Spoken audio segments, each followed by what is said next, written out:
ذلك اليوم الحق فمن شاء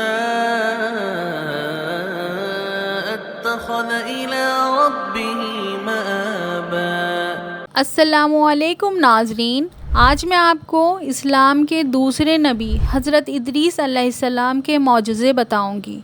پہلا، نور کی روشنی۔ ادریس علیہ السلام کے ساتھ ایک خاص نور کی روشنی تھی جس سے ان کی موجودگی میں اندھیرا بھی نورانی ہو جاتا تھا۔ دوسرا، زمین پر سفر۔ ادریس علیہ السلام کو اللہ نے زمین پر سفر کرنے کی طاقت دی تھی، وہ بنا کسی سہارے کے آسمان تک پہنچ سکتے تھے۔ تیسرا، بارش کی پکار۔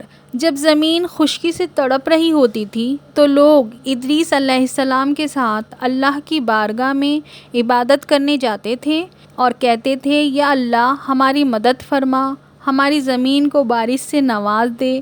ان کی دعا سے اللہ بارش فرما دیتا تھا۔ چوتھا، انوار الہی۔ ادریس علیہ السلام کے چہرے پر اللہ کی طرف سے انوار الہی چمکتا تھا جن سے لوگوں کی روح کو سکون ملتا تھا۔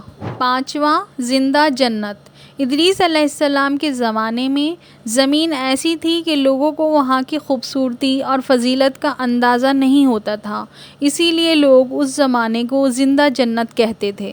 چھٹا، دریا کا تالاب۔ ادریس علیہ السلام نے ایک دریا کو اپنی دعا سے تالاب بنا دیا تھا، اس میں پانی ہمیشہ تازہ رہتا تھا اور لوگوں کی پیاس بجھانے کے لیے کافی تھا۔